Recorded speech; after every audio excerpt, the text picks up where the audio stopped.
right, so like I said, we're going from the back today. I got a couple of details for grips and things like that, but we're gonna do a simple choke first. So the first technique, we're here. A couple of things when I take the back. I want my hooks to be pretty strong. So my heels are kind of digging into the thighs, okay? I'm not real loose with them because then he could just throw it off and he's escaping, right? The other thing is I want a seat belt.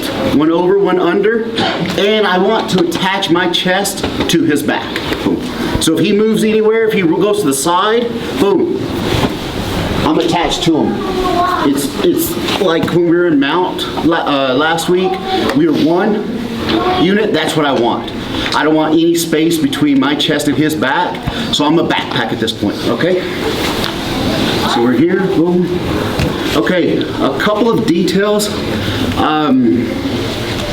When I do a seat belt, I like covering up the most important hand. This is my choking hand and arm, right? Because it's over the shoulder.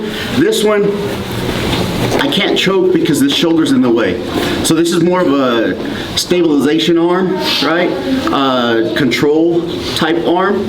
So what I do is I cover up the important hand, which is the one that's over the top, right? If he grabs whatever he can to peel something off, I still have this to come deep. Does that make sense?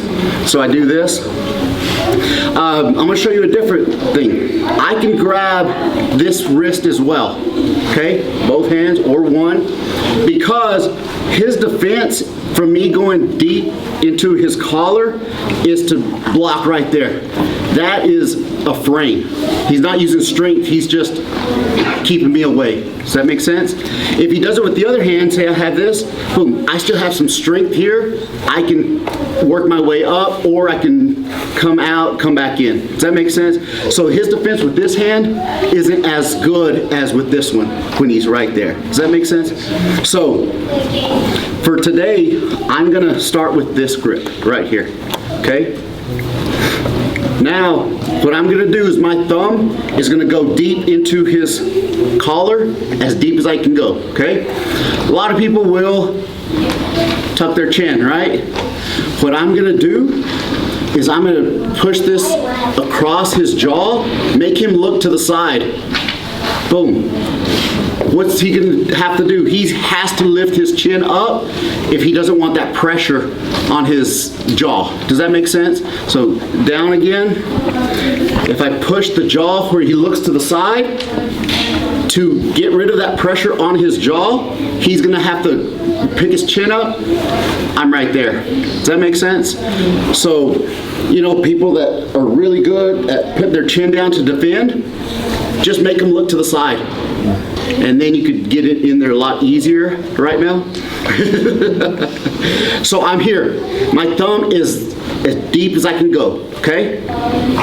Now, this hand I can let go because this hand's no longer a good defense. Go ahead and defend with that hand. He can't do much with this hand anymore. His hand is good when it's right here. But if I'm this deep, he can't defend very well with either hand. Does that make sense? So I'm here, boom, come across, thumb in. Now I can let go of this because I don't need this control. I grab the other side, I pull. I create tension on this, I keep the tension, okay? Now this elbow that's above his shoulder, that's kind of flapping right now, I'm gonna hide it behind, and there's your choke, okay? The deeper you are in the collar, the less you have to pull to do that.